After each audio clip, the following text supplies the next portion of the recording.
E vizinho do Brasil, o Paraguai escolhe hoje um novo presidente do país que deve assumir o cargo a partir de agosto. Segundo as pesquisas, a expectativa é de um resultado apertado entre direita e centro-esquerda. Quem conta pra gente é o editor de Internacional, Fabrício Nitti. Quase 5 milhões de eleitores devem ir às urnas no Paraguai neste domingo para escolher o próximo presidente do país, em uma das eleições que promete estar entre as mais acirradas da história. O pleito é o 8º desde o fim da ditadura de Alfredo Stroessner, em 1989, e põe frente a frente 2 candidatos considerados conservadores, que, segundo as pesquisas, estão empatados tecnicamente. Da base governista, Santiago Peña, de 44 anos, é o representante do Partido Colorado, o maior do país. Com pouca experiência política, ele foi ministro da Economia durante o governo de Horácio Cartes, entre 2015 e 2017. Em 2018, perdeu as primárias do partido para o atual presidente Mário Abdo Benítez. Agora, Peña promete a criação de 500 mil empregos, além de defender as relações do país com Taiwan ao invés da China. O direitista foi criticado por ter afirmado que a ditadura de Stroessner levou estabilidade ao Paraguai, mesmo com milhares de mortos e desaparecidos. O principal candidato da oposição é Efraim Alegre, de 60 anos, em sua 3ª disputa presidencial. Ex-ministro de Obras Públicas entre 2008 e 2012, Alegre também foi parlamentar durante 15 anos e é líder do Partido Liberal, de centro-esquerda. Apesar disso, ele se posicionou publicamente contra o aborto e o casamento entre pessoas do mesmo sexo. Para esta eleição, Alegre prometeu a retomada de relações com a China e o fim da corrupção. As negociações com os governos do Brasil e da Argentina para a redução das tarifas de energia envolvendo as usinas de Itaipu e Jacireta também são pautas de destaque. Outros 11 nomes também disputam a presidência, incluindo o ex-goleiro José Luis Chilavert. O país não tem segundo turno e os resultados são aguardados ainda neste domingo, com o eleito assumindo já em agosto deste ano. Os paraguaios também devem escolher 45 senadores, 80 deputados e 17 governadores. Para falar sobre as eleições no Paraguai, o Fast News recebe Fabiana Oliveira, que é especialista em relações internacionais com foco na América Latina. Fabiana, seja muito bem-vinda, é um prazer recebê-la aqui na Jovem Pan. Gostaria que você, até para a gente fazer um comparativo para quem nos acompanha, essa polarização que encontramos ou que enxergamos hoje no Paraguai é muito parecida com a que tivemos aqui no Brasil nas últimas eleições. Dá para fazer essa comparação? Muito bem-vinda. Obrigada, Evandro. Boa tarde, sua audiência. Bom, na verdade tem muitas diferenças essa polarização que nós vemos no Paraguai.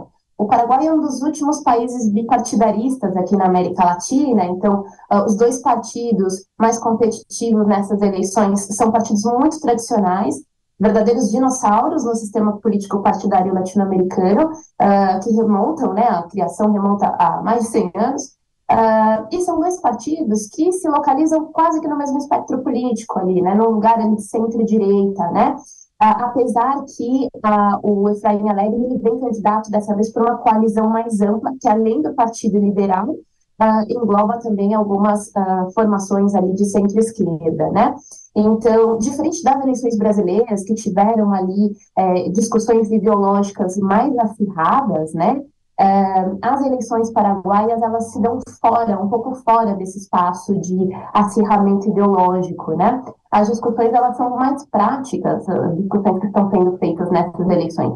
Envolvem, por exemplo, a questão da crescente criminalidade no país, com a presença de facções brasileiras, de grupos criminosos brasileiros, envolve a questão da corrupção, já que você tem um ex-presidente sendo investigado nos Estados Unidos por corrupção, o atual vice-presidente também está sendo investigado, foram alvos de sanções, Você tem toda uma questão da economia nacional, tem uma certa pressão por alguns setores para que o Estado passe a cobrar mais impostos das grandes empresas do setor agroexportador. Então, é um momento um pouco diferente, se nós formos comparar com as eleições brasileiras, as recentes eleições. Diana, a gente está falando de um partido que é o Partido Colorado, que sempre teve bastante adesão. Então, em outras eleições, por exemplo, já havia uma estimativa de que o partido levasse a vitória e que essa vitória seria muito mais fácil, né, de se enxergar. Diferentemente desse ano, em que há uma polarização. Há um cansaço da população em relação a esse partido que veio ali da ditadura paraguaia e que permaneceu no poder durante tantos anos, ou na maioria do tempo de democracia paraguaia? Sem dúvida, Evandro. O Partido Colorado está no poder no Paraguai quase que de maneira ininterrupta desde 1947. Desde que o país se redemocratizou em 89, o Partido Colorado só perdeu uma eleição, que foi a eleição de 2008, que justamente foi disputada contra uma coalizão opositora, né, e que foi vencida pelo ex-bispo Fernando Lugo, né? Uhum. Então existe um desgaste muito grande, essas denúncias de corrupção agora muito robustas, com inclusive sanções sendo aplicadas por um país estrangeiro, né, a lideranças políticas paraguaias. Isso tudo, obviamente, que desgasta muito o partido. O atual presidente, o Mário Abdo Benítez, ele venceu as eleições de 2018 com 45% dos votos, mas em 2021 ele escapou de um processo de impeachment por muito pouco, quando ele tentou promover um acordo envolvendo a questão da exportação de energia para o Brasil, que era pouco beneficioso para os interesses paraguaios. Ele quase sofreu um impeachment. O nível de popularidade dele é muito baixo. Inclusive, a candidatura do Santiago Peña representa uma ala opositora ao atual governo dentro do Partido Colorado, né? O Santiago Peña, ele diz que ele não é o candidato da continuidade, ele é o candidato da mudança dentro do partido no poder, né? É isso que ele diz. Então, você tem sim um desgaste muito grande, e eu acho que isso explica também o crescimento, principalmente nessas últimas semanas, de um candidato que se apresenta como antissistêmico, né? Um candidato que está ali se consolidando como uma terceira via, que é o Paraguacho Cubas, né? Que é mais conhecido como Pacho Cubas. É um ex-senador, um político de um partido muito pequeno, sem grande presença nacional. Ele fez ali a carreira dele na região de Ciudad del Este, chegou a ser deputado na década de 90. Recentemente, em 2017, ele se elegeu senador, com um discurso bastante populista, né, contra a corrupção. Ele aparecia em vídeos com uma cinta na mão, dizendo que, né, usando a cinta para ameaçar políticos corruptos e para ameaçar grupos criminosos. E ele costumava também dizer coisas do tipo defender a expulsão de todos os estrangeiros do Paraguai. Ele chegou a defender o assassinato de 100 mil brasileiros, que era a quantidade de brasileiros que ele acreditava que estariam envolvidos, né, com esses atos de criminalidade no país. E esse candidato, esse ex-senador, né, porque ele foi cassado no ano de 2019, agora ele aparece nas pesquisas com 23% de intenção de votos, né? Ele tem poucas chances de ganhar porque falta a ele presença nacional, e também porque o sistema partidário, político-partidário paraguaio, que só tem um turno, ele dificulta essa questão do voto mais ideológico, né? Ele promove um voto mais pragmático. Então, é muito mais provável realmente que a disputa fique entre esses dois candidatos mais tradicionais, mas é preciso destacar o fato de que tem um candidato antissistema crescendo rapidamente nessas pesquisas.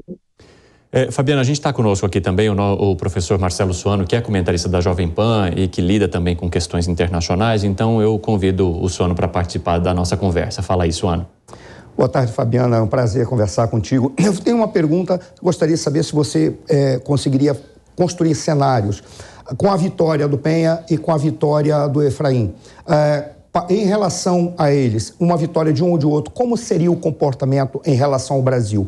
Haveria muitas mudanças ou permaneceria praticamente da mesma maneira como o Paraguai tem se relacionado com o Brasil? E qual seria a expectativa que nós encontraríamos, provavelmente do Ministério das Relações Exteriores do Brasil, de se aproximar mais ou menos de tal qual desses candidatos?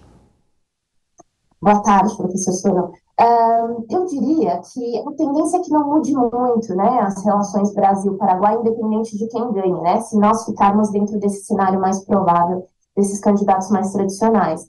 Isso porque o Paraguai ele tem uma certa relação de dependência com respeito ao Brasil, né? A gente meio que mantém uma relação típica norte-sul, né, com o Paraguai.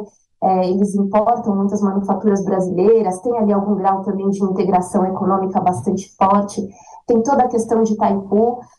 Os dois candidatos, nos seus discursos de campanha, eles têm feito muitos acenos ao atual presidente do Brasil, né, o presidente Lula.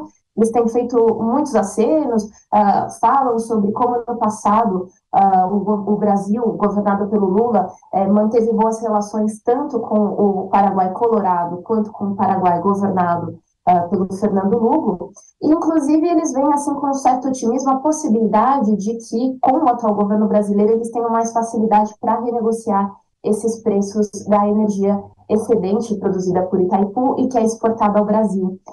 No Paraguai, eles costumam dizer que os preços, né, que são praticados atualmente estão cerca de 80% abaixo dos preços internacionais. Então, eu me arriscaria aqui a dizer que não deve mudar, essencialmente não deve mudar nada as relações Brasil-Paraguai. O Paraguai mantinha relações excelentes com o governo Lula no passado, manteve ótimas relações com o governo Bolsonaro recentemente, então não deve mudar nada. Fabiana, eu queria entender um pouco agora das relações do Paraguai com a China, porque o partido que está no poder defende o reconhecimento de Taiwan, né, separado da China, e isso a gente sabe gera uma questão bastante polêmica, principalmente entre os dois países, né, a China e Taiwan, que na verdade o reconhece como próprio território. Já o outro candidato quer estabelecer uma parceria maior com a China exatamente por conta das importações, dos produtos chineses, do comércio, enfim. Como é que você enxerga ambas as questões, inclusive como fator decisivo para o eleitor paraguaio? Esse tema apareceu de maneira muito forte realmente nessas eleições. O Paraguai é um dos poucos países da América Latina que mantém relações com Taiwan, né? E como a gente sabe, a China ela adota uma política de um único Estado, ou seja, você precisa escolher, né, ter relações diplomáticas com a China continental ou com Taiwan. E o Paraguai, então, ele vem durante esses governos colorados, mas se manteve assim também durante o governo do Fernando Lugo, preferindo as relações com Taiwan. Num curto espaço de tempo, eu vejo como pouco provável, porque essas são mudanças muito difíceis de se fazer, né? As relações entre Paraguai e Taiwan são bastante fortes, e se geraria ali provavelmente custos significativos por uma mudança tão abrupta. Mas a China ela tem reforçado esse esforço aqui na América Latina de pressionar os países da região para que deixem de se relacionar com Taiwan, né? E recentemente a gente inclusive viu o caso de Honduras, né? A partir da vitória da atual presidente Xiomara Castro, ela rompeu relações com Taiwan e passou a se relacionar com a China.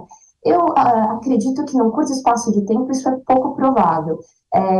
É uma proposta que aparece apenas na campanha do candidato Efraim Alegre, né? Todos os outros, as outras 12 candidaturas defendem a manutenção das relações com Taiwan. E professora, Taiwan é importante por conta da importação de produtos eletrônicos, de dispositivos, exatamente pelo que a economia de Taiwan é forte nesse momento? Exatamente. O que transforma, porque de fato o Paraguai é um país que possui uma indústria muito residual, né, de pouca relevância. Então, o Paraguai ele acabou se especializando nesse tipo de atividade, né, de importar eletrônicos de Taiwan, e como o país tem uma carga tributária muito, muito baixa em comparação aos seus vizinhos, esses produtos são comercializados a preços muito mais baratos na zona da Tríplice Fronteira. Esse é um negócio muito importante para a economia paraguaia, né? Então, por isso que essa é uma decisão difícil de ser tomada no curto, médio espaço de tempo, né? Fabiana Oliveira, que é especialista em relações internacionais com foco na América Latina, eu agradeço muito por você ter um pouquinho dos seus minutos aí, disponibilizar um pouco do seu domingo para conversar conosco aqui na Jovem Pan. As portas estão sempre abertas. Eu que agradeço, Evandro. Obrigada. Boa tarde a todos. Até mais.